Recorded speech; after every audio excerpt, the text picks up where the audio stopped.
A stroll in historic Richmond at dawn. I heard voices out of the past. I felt the spirit of 1776. I'm Avi Day, producer, Cafe Twin Show on community television. This episode, in search of the innovation spirit of 1776. A few years ago, on a Friday morning, early in April, I went on a business trip to Richmond, Virginia. I was staying at the beautiful modern new hotel downtown Richmond, a few blocks from my company's office. When my work was done, I planned to take off early Saturday morning westward through southern Virginia to Danville, and then across the state border to Greensboro, North Carolina for a visit with my sister and her family for the weekend. So I took my own family with me on this trip.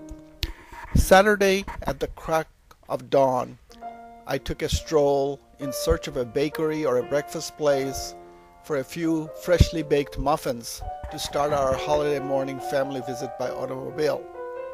I had hoped that I would see some sort of a historic marker that may help me to find the location where Abraham Lincoln had entered Richmond at the end of the Civil War, when the capital of Confederacy fell to the Union forces in 1865.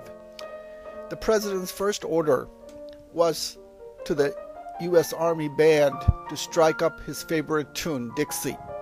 It's recorded in history that the president had said to his accompanying military commanders that, after all, he was a Southerner by birth, being born in the adjacent state of Kentucky, and now he had earned the right to play his favorite American tune, Dixie, when Richmond fell.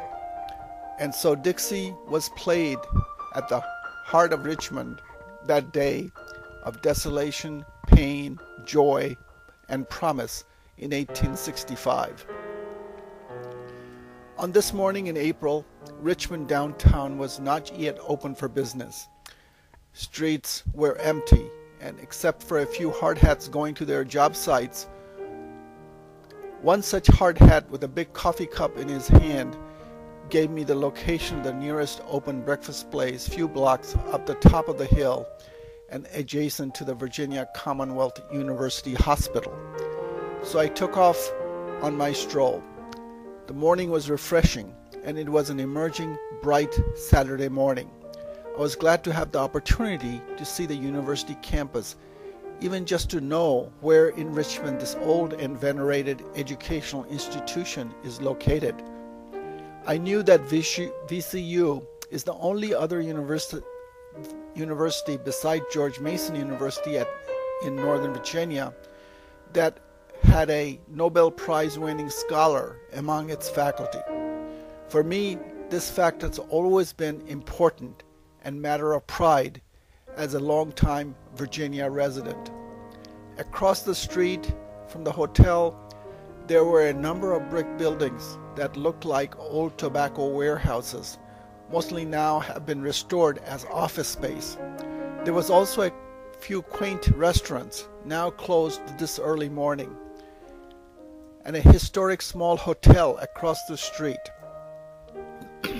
Then there was an old state of Virginia government building dedicated to the Virginia founding father Thomas Jefferson.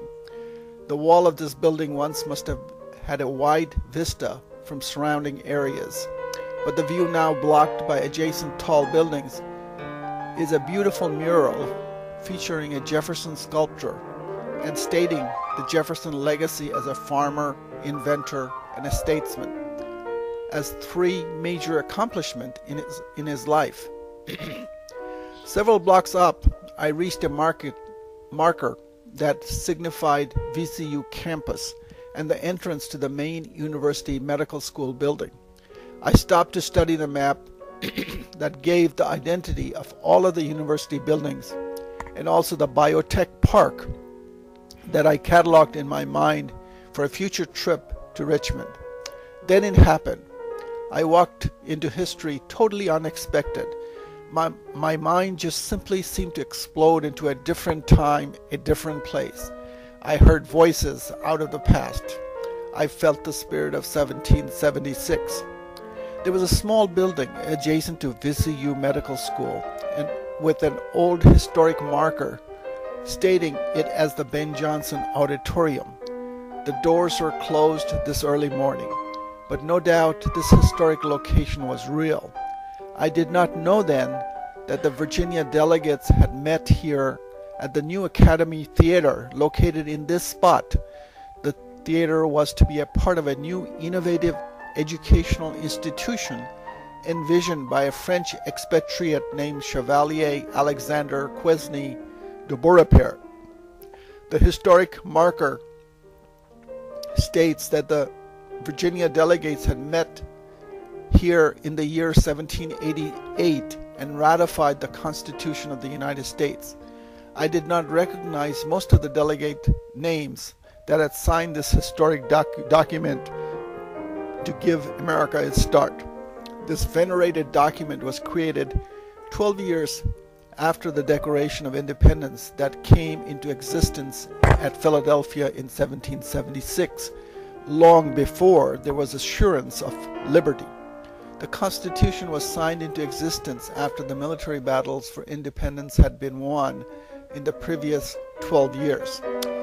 This document was to be the web and the rock that defined a new innovative form of government that had never existed previously in the history of mankind. I recognize two names on this historic marker who had signed the document. Both names are associated with the Northern Virginia community, a scholar named George Mason and a soldier and a planter named George Washington. Then for a long time, I felt I had touched the spirit of 1776. My acquaintance with George Washington is relatively new, as my own education and work has been in the business field, having acquired degrees in engineering and business as my own life's career focus. Thus, I only knew George Washington through family visits to his home in Mount Vernon, located in Northern Virginia, that exists as a tourist spot, and recently through a reading of a book on Marquis de Lafayette, whom historians consider was like a son to George Washington. Washington had no children of his own. I had picked up his book quite accidentally. It was a Lafayette biography containing some of the authentic historical recorded correspondence between the two men. Standing before this Ben Jonson Auditorium, voice of Lafayette rang in my mind. The happiness of America is intimately connected with the happiness of all mankind. She is destined to become the safe and venerable asylum of virtue, of honesty, of tolerance, and of peaceful liberty. Founding Father Lafayette, as quoted by Harlow Gillis Unger in Lafayette, John Wiley and Sons, 2002. The voice of scholar George Mason also came to me then. Mason was a lifelong friend of George Washington, I had learned recently, but political disagreement between them marked the period of a Revolutionary War in the latter part of their lives. From a recent published book, Slavery and the American Revolution, written by an English couple, I remembered it was George Mason who is credited with the statement, "All men are born equal."